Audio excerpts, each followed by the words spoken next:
Hey guys, Marcus Catkin from Blindside Football, back for another daily fantasy update. First up, obviously the big news over the last couple of days, Jay Cutler benched in favor of Jimmy Clausen. Wow. I think that's more of a sign of what Mark Trestman is trying to prove here by benching Cutler, showing that it's mostly Cutler's fault of what's going on, but you can't like the fact that Jimmy Clausen is going to be your quarterback, throwing to guys like Alshon Jeffrey, Martellus Bennett, if you own those guys. Even Matt Forte. This was going to be a very difficult matchup for them going against the Lions, but even more so now, especially if you're a Forte owner like me, you're really nervous about him. Again, it was a tough matchup for him. Forte just 5 carries for 6 yards last time they played each other, and now with Jimmy Clausen in there, I could see the Lions kind of stuffing 8 men in the box, really shutting down Forte, and telling the Bears, you know what? Make Clausen throw on us. That's how we want to lose this game, is by Clausen throwing, out-throwing us basically, which personally, as good as Mark Trestman is and being a quarterback whisperer with guys like Josh McCown, another journeyman quarterback, I don't think he's going to do it here with Jimmy Clausen. Next up, Cam Newton practices in full today. Watch his status for this weekend.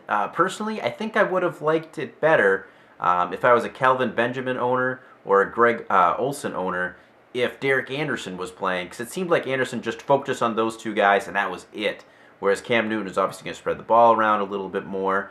He's going to pick some yards up running the ball. Almost preferred it to be Derek Anderson here, but pay attention. It sounds like Cam is on track to play this weekend. And another guy that's on track to play this weekend is Frank Gore.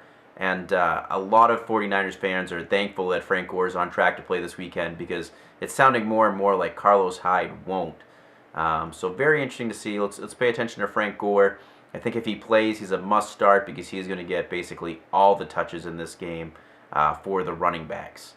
T.Y. Hilton misses a second straight day of practice. This is starting to get really concerning, guys. I mean, when you miss 2 days of practice and one of them being a Thursday practice, it starts to get very concerning. I think if he sits this one out, I think we're going to see the tight ends heavily involved in this game. Dallas is third worst against opposing tight ends this season in terms of fantasy points. So I could see them leaning on Coby Fleener, leaning on Dwayne Allen a lot more. Obviously, Dante Moncrief would get quite a bit of a boost up, but Moncrief only like a low end, maybe a regular wide receiver 3, maybe not low end, but wide receiver 3 for me if T.Y. Hilton doesn't play. Another guy who looks like he isn't going to play is Rashad Jennings. Didn't practice yesterday, didn't practice today, hasn't done any running this week. I don't think this was a guy you're going to touch anyway. Over the last 2 weeks, just 3 carries for 8 yards. This week gets the Rams' run defense that's 7th best against opposing running backs this season in fantasy points. So Greg Jennings, make other plans if you own him. Even if he's active, I'm not trusting him in my championship matchup. Again, he's just killed fantasy owners these last couple weeks. I'm leaving him on my bench. Don't forget to subscribe below for my daily fantasy updates, and follow me on Twitter @MarcusCatkin.